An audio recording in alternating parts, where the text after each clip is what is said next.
સરદાર ગામના લાલજીભાઈ ભીખાભાઈ સિદ્ધપુરા નામના વૃદ્ધ ઉપર તેમના જ કુટુંબીજનો દ્વારા હુમલો કરવામાં આવેલો છે। મારું નામ લાલજીભાઈ ભીખાભાઈ સિદ્ધપુરા।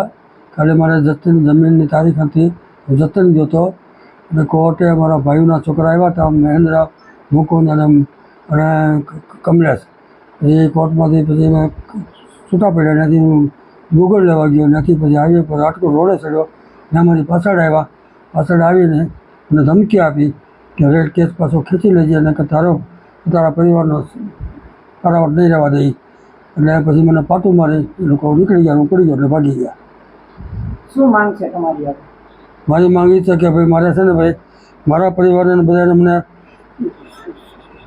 કોઈ ઈજા ન થવી જોઈએ, કાંઈ થવું ન જોઈએ એમને, અને મને હક, અમારો હક જે છે કે જે એને સજા થતી હોય કરો, કડકમાં કડક।